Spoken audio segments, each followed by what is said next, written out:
অনেক কিছু গত 1400 বছরে আমাদের কাছে অস্পষ্ট ছিল, আজ পানির মতো স্পষ্ট। রাসূলুল্লাহ সাল্লাল্লাহু আলাইহি ওয়াসাল্লাম 1400 বছর আগে বলেছিলেন, কোনো পাত্রে যদি মাছি পড়ে তাহলে মাছি ওর মধ্যে ডুবিয়ে দাও, কেননা মাছির এক ডানায় রোগ আছে আর এক ডানায় শিফা আছে। 1000 বছর এই কথা আমাদের কাছে অস্পষ্ট ছিল।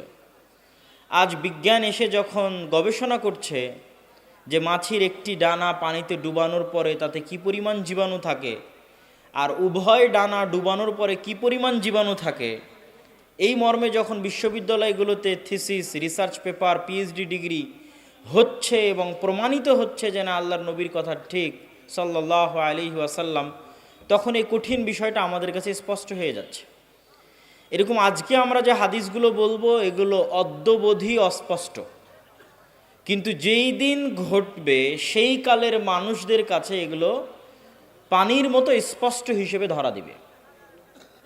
রাসূলুল্লাহ সাল্লাল্লাহু আলাইহি ওয়াসাল্লাম বলছেন, আন মুআয ইবনে জাবাল রাদিয়াল্লাহু তাআলা আনহু আন্নাহু ক্বালা রাসূলুল্লাহ সাল্লাল্লাহু আলাইহি ওয়াসাল্লাম, মুআয ইবনে জাবাল রাদিয়াল্লাহু তাআলা আনহু হতে বর্ণিত, তিনি বলেন রাসূল সাল্লাল্লাহু আলাইহি ওয়াসাল্লাম বলেছেন, উমরান বাইতুল মাকদিস খারাব ইয়াসরিব, বাইতুল মাকদিসের আবাদ হওয়া মদিনার ধ্বংস হওয়া, ওয়া খারাব ইয়াসরিব, আর মদিনার ধ্বংস হওয়া খুরুজুল মালহামা, মহাযুদ্ধের সংঘটিত হওয়া, ওয়া খুরুজুল মালহামা ফাতহু কুস্তুনতুনিয়া, আর মহাযুদ্ধ আরম্ভ হওয়া মানে কুস্তুনতুনিয়া বিজয় হওয়া, ওয়া ফাতহু কুস্তুনতুনিয়া খুরুজুদ দাজ্জাল, আর কুস্তুনতুনিয়া বিজয় হওয়া মানে দাজ্জাল বের হওয়া। পরপর রাসূলুল্লাহ সাল্লাল্লাহু আলাইহি ওয়াসাল্লাম এই জিনিসগুলো বলছেন, তথা এগুলো একটার পর আর একটা ঘটবে। উমরান ও বাইতুল মাকদিস, মসজিদে আকসা যেই দিন আবাদ হবে সেই দিন মদিনা ধ্বংস হবে বা অনাবাদ হবে। যেই দিন মদিনা অনাবাদ হবে সেই দিন পৃথিবীতে বড় বড় যুদ্ধ সংঘটিত হবে। যেই দিন পৃথিবীতে সবচেয়ে বড় পৃথিবীর যুদ্ধ সংঘটিত হবে সেই দিন কুস্তুনতুনিয়া বিজয় হবে। যেই দিন কুস্তুনতুনিয়া বিজয় হবে সেই দিন দাজ্জাল বের হবে।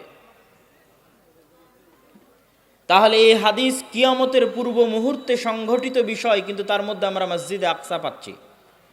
আমাদের আলোচনার টপিক হচ্ছে মসজিদে আকসা বা মসজিদে আকসার আশেপাশের যে অঞ্চল, যে এরিয়া, সেখানে বৃহৎ থেকে বৃহৎ যুদ্ধ সংঘটিত হবে কিয়ামতের পূর্ব মুহূর্তে।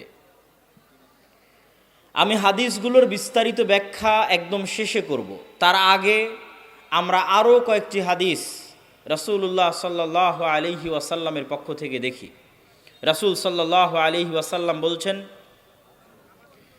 ইয়ান্তাযিরু আও ইয়াখরুজু ৭০,০০০ ইয়াহুদি মিন আসবাহান মা'আদ দাজ্জাল, ইহুদিদের একটা অংশ দাজ্জালের অপেক্ষায় আছে, এবং যেই দিন দাজ্জাল বের হবে ইস্পাহানের ৭০,০০০ ইহুদি দাজ্জালের সঙ্গী হবে, এবং ওই ৭০,০০০ ইহুদি এবং দাজ্জাল মিলে ইয়াকতুলু মা'আল মুসলিমিন, মুসলমানদের বিরুদ্ধে যুদ্ধ করবে।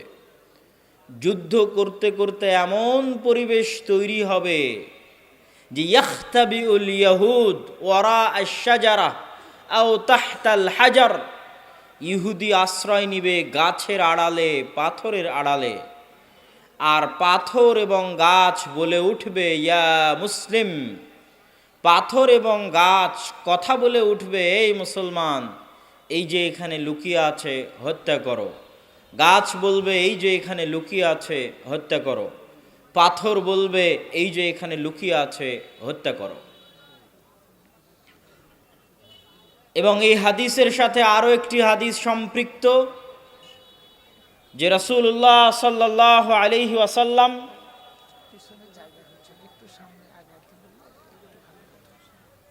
পিছনে যারা দাঁড়িয়ে আছেন, আমি অনুরোধ করব আমরা যারা সামনে বসে আছি একটু হালকা যদি চেপে চেপে বসি তাহলে আমরা একটু সময় নিই, সমস্যা নাই, তারপরও সুশৃঙ্খল হোক অনুষ্ঠানটা, আমরাও ভালোভাবে আলোচনা করি। আপনারা সবাই একটু চেষ্টা করেন আপনাদের সামনের ফাঁকা জায়গাগুলো পূরণ করতে। কেন?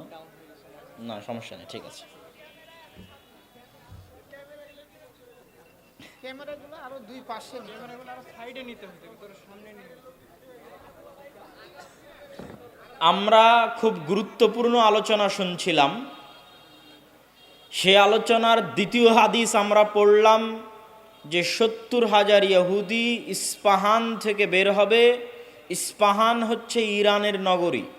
আজও ইরানের মধ্যে ইস্পাহান নামে সেই নগরী আছে। আমরা প উচ্চারণ করি ইস্পাহান, আরবিতে এটা উচ্চারণ হয় না। আরবিতে হয় আল আসবাহানি, বা উচ্চারণ হয় ইসবাহান বা আসবাহানি। সেখান থেকে 70,000 ইহুদি দাজ্জালের সঙ্গী হবে, সাথী হবে এবং মুসলমানদের বিরুদ্ধে যুদ্ধ করবে। আর সেই যুদ্ধের অবস্থা কি হবে সেটাও আমরা দেখলাম। আরেকটি হাদিস দেখি। عن عوف بن مالك رضي الله تعالى عنه أنه قال, আউফ ইবনে মালিক রাদিয়াল্লাহু তাআলা আনহু থেকে বর্ণিত, তিনি বলেন, আমি একদা রাসূলুল্লাহ সাল্লাল্লাহু আলাইহি ওয়াসাল্লামের নিকটে আসলাম। রাসূল সাল্লাল্লাহু আলাইহি ওয়াসাল্লাম আমাকে কিয়ামতের আলামত গণালেন, আমার হাতে গণালেন। তার মধ্যে একটি আলামত রাসূল সাল্লাল্লাহু আলাইহি ওয়াসাল্লাম বললেন, সায়াকুনু হুদনাতুন মা'আর রোম, ইয়ানি সাতাকুনু হুদনাতুন বাইনাল মুসলিমিন ওয়ার রোম। রোমান খ্রিস্টানদের সাথে মুসলমানদের একটি চুক্তি হবে, আর রোমান খ্রিস্টানেরা এবং মুসলমানেরা চুক্তিবদ্ধ হয়ে তৃতীয় কমন শত্রুর বিরুদ্ধে যুদ্ধ করবে। তথা রোমান খ্রিস্টানদের শত্রু আর মুসলমানদের শত্রু এক। তৃতীয় কমন শত্রুর বিরুদ্ধে মুসলমানেরা যুদ্ধ করবে। এই যুদ্ধে রোমান খ্রিস্টান এবং মুসলমানেরা বিজয়ী হবে। বিজয়ী হওয়ার পর একজন খ্রিস্টান দাঁড়িয়ে বলবে যে আমরা আজকে বিজয়ী হয়েছি লিহাজা সলিব, এই ক্রুশের কারণে। গলায় ঝুলানো ক্রুশ দেখিয়ে বলবে এটার কারণে আজকে আমরা বিজয়ী হয়েছি। তখন একজন মুসলমানের আঁতে ঘা লাগবে, সে দাঁড়িয়ে উঠে তার ক্রসটা ভেঙে দিবে। যখন ভেঙে দিবে তখন রোমান এবং মুসলমানেরা পরস্পরের বিরুদ্ধে যুদ্ধ করার জন্য দাঁড়িয়ে যাবে। রোমান খ্রিস্টান এবং মুসলমানেরা। সেই যুদ্ধের বর্ণনা রাসূলুল্লাহ সাল্লাল্লাহু আলাইহি ওয়াসাল্লাম হাদিসে বিস্তারিত বর্ণনা করছেন। عن أبي هريرة رضي الله تعالى عنه أنه قال قال رسول الله صلى الله عليه وسلم, আবু হুরায়রা রাদিয়াল্লাহু তাআলা আনহু থেকে বর্ণিত, তিনি বলেন রাসূল সাল্লাল্লাহু আলাইহি ওয়াসাল্লাম বলেছেন, লা তাকুমুস সাআহ, কিয়ামত ততদিন পর্যন্ত সংঘটিত হবে না, হাত্তা ইয়ানজিলার রোম বিল আমাক আও বিদাবিক, যতক্ষণ না রোমান খ্রিস্টানেরা অবতীর্ণ না হচ্ছে সিরিয়ার আমাক এবং দাবেক নামক জায়গায়। বর্তমান সিরিয়ার হালব নগরী থেকে অনতি দূরে তুরস্ক এবং সিরিয়ার সীমান্তবর্তী অঞ্চলে, বর্তমান তুরস্কের সীমানা এবং বর্তমান সিরিয়ার সীমানা, এই সীমান্তবর্তী অঞ্চলের জায়গার নাম হচ্ছে আমাক এবং দাবেক। এখনও ওই নামেই আছে। এই আমাক এবং দাবেক জায়গায় যতক্ষণ না রোমান খ্রিস্টানেরা অবতীর্ণ না হবে মুসলমানদের বিরুদ্ধে, ফায়াখরুজু ইলাইহিম জাইশুম মিনাল মাদিনাহ, আর তাদের বিরুদ্ধে যুদ্ধ করার জন্য মদিনা মুনাওয়ারা থেকে মুসলমানদের একটি সেনাবাহিনী রওনা হবে। রাসূলুল্লাহ সাল্লাল্লাহু আলাইহি ওয়াসাল্লাম বলছেন, মদিনা মুনাওয়ারা থেকে বের হওয়া সেই মুজাহিদ বাহিনী খেয়ার ও আহলিল আরজ, তৎকালীন বিশ্বের সর্বোত্তম, সবচেয়ে শ্রেষ্ঠ, সবচেয়ে দামি, সবচেয়ে আল্লাহওয়ালা পরহেজগার মানুষ হবে। মদিনা মুনাওয়ারা থেকে ওই দিন যারা বের হবে যুদ্ধের জন্য, সিরিয়ার মাটিতে যুদ্ধ করার জন্য, রাসূলুল্লাহ সাল্লাল্লাহু আলাইহি সাল্লাম বলছেন খিয়ার ও আহলিল আরজ, তৎকালীন বিশ্বের সর্বশ্রেষ্ঠ আল্লাহওয়ালা পরহেজগার মানুষেরা সেই দিন মদিনা থেকে বের হবে, মদিনা মুনাওয়ারা থেকে বের হবে যুদ্ধের জন্য। যুদ্ধের কথা বর্ণনা করতে গিয়ে রাসূলুল্লাহ সাল্লাল্লাহু আলাইহি ওয়াসাল্লাম বলেন, ফায়ুকাতিলুহুম ফায়ানহাজিমু সুলুসুন লা ইয়াতুবুল্লাহ তাওবাতাহুম আবাদা, ওই দিন মুসলমানেরা 3 ভাগে বিভক্ত হয়ে যাবে। এক ভাগ যুদ্ধের মাঠ ছেড়ে পালিয়ে যাবে, আল্লাহ কোনোদিন এদের তওবা কবুল করবেন না। একদল মুসলমান যুদ্ধের মাঠ ছেড়ে পালিয়ে যাবে, আল্লাহর নবী বলছেন সাল্লাল্লাহু আলাইহি ওয়াসাল্লাম, লা ইয়াতুব, আল্লাহ কোনোদিন তাদের তওবা কবুল করবেন না, আবাদা, কোনোদিন আল্লাহ সুবহানাহু ওয়া তাআলা তাদের তওবা কবুল করবেন না। ওয়া ইউকতালু সুলুসুহুম, 3 ভাগের 1 ভাগ ওই যুদ্ধে মারা যাবে।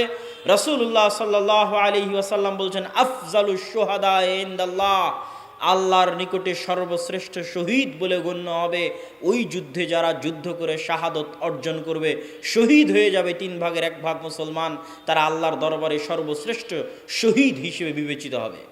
রাসূলুল্লাহ সাল্লাল্লাহু আলাইহি ওয়াসাল্লাম বললেন, ওয়াইফতাতিহুস সুলুস, আর 3 ভাগের 1 ভাগ বিজয় লাভ করবে রোমানদের উপরে। 3 ভাগের 1 ভাগ বিজয় লাভ করবে রোমানদের উপরে।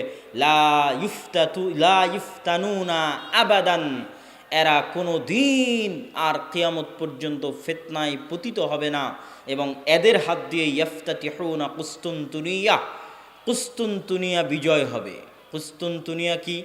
আগের হাদিসেও দেখেছেন, আল্লাহর নবী বলেছে বাইতুল মাকদেসের আবাদ হওয়া, মদিনার ধ্বংস হওয়া, মদিনার ধ্বংস হওয়া, মহাযুদ্ধের শুরু হওয়া, মহাযুদ্ধের শুরু হওয়া, কুস্তুনতুনিয়া বিজয় হওয়া, কুস্তুনতুনিয়া বিজয় হওয়া, দাজ্জালের বের হওয়া। কুস্তুনতুনিয়া হচ্ছে আজকের তুরস্কের ইস্তাম্বুল। আজকের তুরস্কের ইস্তাম্বুলকে আরবিতে বলা হয় কুস্তুনতুনিয়া, ইংরেজিতে বলা হয় কনস্টান্টিনিপল। কনস্টান্টিনিপল এবং বর্তমান নাম হচ্ছে ইস্তাম্বুল। তুরস্কের রাজধানী, যদিও আগে রাজধানী ছিল, এখন অফিসিয়াল রাজধানী নয়, অফিসিয়াল রাজধানী আঙ্কারা, কিন্তু তারপরও রাজধানীর মতো মান মর্যাদা যেই শহরের, সেটাই হচ্ছে ইস্তাম্বুল, কুস্তুনতুনিয়া, কনস্টান্টিনিপল। রাসূল সাল্লাল্লাহু আলাইহি ওয়াসাল্লাম বলছেন, ফায়াফতাতিহুনা কুস্তুনতুনিয়া, ওই যে একদল বিজয়ী হবে রোমানদের উপর, তাদের হাতে আল্লাহ কুস্তুনতুনিয়া, কনস্টান্টিনিপল বিজয় দান করবেন। ফাবাইনামা হুম ইয়ানকাসিমুনাল গানাইম, যখন এই সমস্ত বিজয়ী মুজাহিদরা গনিমতের মাল বন্টন করবে এবং তাদের তরবারি ঝুলানো থাকবে গাছের সাথে, তখন একজন চিৎকার করে বলবে, সাহা ফীহিমুশ শাইতান ইন্নাল মাসীহা ক্বাদ খালাফাকুম ফি আহলিকুম, মাসীহুদ দাজ্জাল বের হয়ে গেছে আর তোমাদের বাড়িতে বাড়িতে মাসীহুদ দাজ্জাল প্রবেশ করতেছে। এখন পর্যন্ত ইমাম মাহদী আসেননি, হয়তো এনাদের মধ্যেই ইমাম মাহদী থেকে থাকতে পারেন, তবে তিনি যে ইমাম মাহদী তা এখনও প্রকাশিত আকারে জনগণের সামনে স্পষ্ট হয়নি। হবে কখন? দাজ্জাল বের হওয়ার পরে এবং সালাতের, দামেস্কের মসজিদে সালাতের পরে, যেটার বর্ণনা রাসূল সাল্লাল্লাহু আলাইহি সাল্লাম দিচ্ছেন। ফায়াখরুজুন ওয়া যালিকা বাতিল, শয়তানের এই মিথ্যা কথা শুনে তারা তরবারি নিয়ে দৌড়ে এগিয়ে যাবে কোথায়? মাসীহুদ দাজ্জাল, তার বিরুদ্ধে যুদ্ধ করার জন্য। ফাইদা জাউ শাম, তারা আস্তে আস্তে দেমাস্কে চলে আসবে। দেমাস্কের মসজিদে তারা কাতারবদ্ধ হয়ে সালাতের জন্য দাঁড়াবে। ইদা উকিমাতিস সালাত, যখন সালাতের ইকামত দেওয়া হবে, ফায়ানজিলু ঈসা ইবনু মারিয়াম, তখন আসমান থেকে ঈসা ইবনু মারিয়াম অবতীর্ণ হবেন। ফাআম্মাহুম ফাইদা রাআহু আদুউল্লাহ যাবা কামা ইয়াযুবুল মিলহ ফিল মা, ঈসা ইবনু মারিয়াম অবতীর্ণ হবেন ওই মসজিদে, এবং তারপরে মুসলমানেরা দাজ্জালের বিরুদ্ধে যুদ্ধ করার জন্য রওনা দিবে।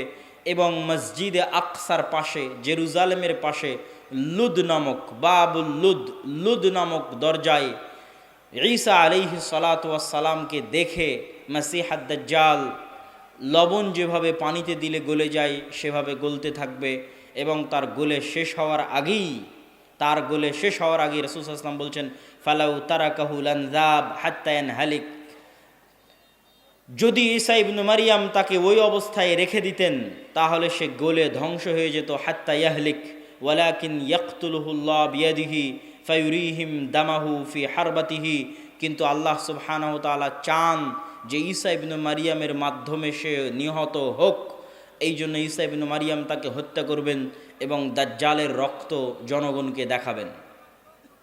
সম্মানিত উপস্থিতি, আরেকটি ব্যতিক্রম ধর্মী হাদিস, সেই হাদিসটা বলে আমরা আমাদের সংক্ষিপ্ত ব্যাখ্যার দিকে এগিয়ে যাব ইনশাআল্লাহ।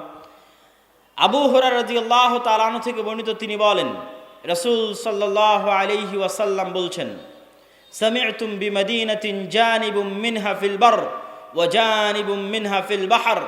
তোমরা একটি শহরের কথা শুনেছ যেই শহরের এক সাইডে সমুদ্র এবং আর এক সাইডে মাটি। রাসূলুল্লাহ সাল্লাল্লাহু আলাইহি ওয়াসাল্লামের উত্তরে সাহাবীগণ বললেন, জি আমরা শুনেছি। রাসূল সাল্লাল্লাহু আলাইহি ওয়াসাল্লাম বলছেন, লা তাকুমুস সাআহ হাত্তা ইয়াগজুহা ৭০ আলফাম মিন বনি ইসহাক। ততক্ষণ পর্যন্ত কিয়ামত হবে না যতক্ষণ না বানু ইসহাকের ৭০,০০০ মানুষ তাদের বিরুদ্ধে যুদ্ধ না করছে। আর তারা সেই দিন যুদ্ধ করবে ওই শহর বিজয়ের জন্য। আর ওই শহর বিজয়ের জন্য ফালাম ইউকাতিলু বিসালাহ, কোনো অস্ত্রপাতি লাগবে না ওই শহর বিজয় করতে। ওয়ালাম ইয়ারমু বিসাহমিন, কোনো তীর নিক্ষেপ করা লাগবে না ওই শহর বিজয় করতে। ক্বালু লা ইলাহা ইল্লাল্লাহু আল্লাহু আকবার, তারা শুধু আল্লাহু আকবার ধ্বনি দিবে, তাকবীর ধ্বনি দিবে। ফায়াসকুতু আহাদু জানিবাইহা, ওই শহরের একটি প্রাচীর ধসে পড়ে যাবে। তারপরে দ্বিতীয়বার যখন তারা তাকবীর ধ্বনি দিবে তখন শহরের আরেকটি প্রাচীর ধসে পড়ে যাবে। তারা তৃতীয়বার যখন তাকবীর ধ্বনি দিবে তখন শহরের আরেকটি প্রাচীর ধসে পড়ে যাবে। ফাইফাররাজু লাহুম ফায়াদখুলুহা, তারা বিজয়ী বেশে ওই শহরে প্রবেশ করবে। ফায়াগনামু ফাবাইনাহুমা ইয়াকতাসিমুনাল মাগানিম, যেই মুহূর্তে তারা বিজয়ী বেশে শহরে প্রবেশ করবে আর গনিমতের মাল বন্টন করবে তখন শয়তান চিৎকার করে বলবে, তোমাদের ঘরে দাজ্জাল প্রবেশ করে গেছে। সম্মানিত উপস্থিতি, পরপর আমরা 4টা হাদিস দেখলাম। এই 4টা হাদিস এক একজন এক একভাবে ব্যাখ্যা করতে পারে। আমি আগেও বলেছি যে যতদিন এই জিনিসগুলো না ঘটবে ততদিন এই জিনিসগুলোর প্রকৃত ব্যাখ্যা কেউ জানবে না।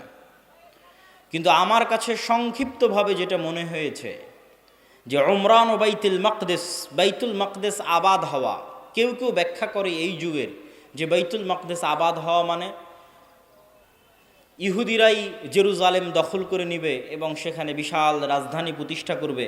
প্রতিষ্ঠা করার মাধ্যমে সে এটা পৃথিবীর একটি জাঁকজমকপূর্ণ একটা বিশাল বড় শহর, লন্ডন দুবাইয়ের মতো একটা বড় শহরে পরিণত হয়ে যাবে জেরুজালেম, যেটা থাকবে তাদের হাতেই, আমাদের হাতে নয়। কেউ বলেছেন এটা। আর আমার কাছে সংক্ষিপ্তভাবে মনে হয়েছে যে উমরান ও বাইতুল মাকদেস আবাদ হওয়া মানে মুসলমানদের হাতেই বাইতুল মাকদেস থাকবে এবং মুসলমানেরাই বাইতুল মাকদেস বিজয় করবে এবং সেখানে সালাত সিয়াম সকল কিছু বাস্তবায়ন হবে এবং বাইতুল মাকদেস মুসলমানদের হাতে আগেই বিজয় হবে, তথা যে ঘটনাগুলো পরবর্তীতে সংঘটিত হচ্ছে সেগুলোর আগেই মুসলমানদের হাতে বাইতুল মাকদেস থাকবে। কখন থাকবে আল্লাহ সুবহানাহু ওয়া তাআলা ভালো জানেন। এবং বাইতুল মাকদেসের বিজয় হওয়া মানে মদিনার ধ্বংস হওয়া কি? হয়তো মদিনা অনাবাদ হয়ে যেতে পারে, মদিনার যে শান শওকত সেই শান শওকতে কমতি আসতে পারে, যে কোনো কারণে আসতে পারে। যেহেতু মুসলমানেরা বাইতুল মাকদেস ফিরে পেয়েছে সেহেতু বাইতুল মাকদেস কেন্দ্রিক মুসলমানদের নতুন কিছু তৈরি হতে পারে। যেমন উমাইয়া খেলাফাত আমলে যখন আবদুল্লাহ ইবনে জুবাইরের হাতে মক্কা এবং মদিনা ছিল তখন উমাইয়া খলিফারা মক্কা মদিনা জিয়ারত করতে না পারার কারণে তারা তাদের সকল ধন সম্পদ খরচ করত বাইতুল মাকদেসের পিছনে। তথা এই মসজিদকে কেন্দ্র করে মুসলমানদের একটা ব্যস্ততা, শহর বন্দর সকল কিছু গড়ে উঠবে এই শহরকে কেন্দ্র করে এবং মদিনা অনাবাদ হয়ে যাবে। মদিনা অনাবাদ হয়ে গেলে যুদ্ধ শুরু হবে। কোন যুদ্ধ? যেই যুদ্ধ আমরা আলোচনা করলাম, এই যুদ্ধকে রাসূল সাল্লাল্লাহু আলাইহি সাল্লাম বলছেন আল মালহামা আল কুবরা। এবং এই যুদ্ধের বর্ণনা দিতে গিয়ে অন্য হাদিসে রাসূলুল্লাহ সাল্লাল্লাহু আলাইহি ওয়াসাল্লাম বলেছেন যে এই যুদ্ধে এত বেশি পরিমাণ মানুষ মারা যাবে যে একটা উড়ন্ত পাখি যদি আকাশে উঠতে থাকে তাহলে উড়তে উড়তে সে ক্লান্ত হয়ে যাবে, কিন্তু লাশের সারি সে উড়ে শেষ করতে পারবে না, এত বেশি পরিমাণ মানুষ মারা যাবে এই যুদ্ধে।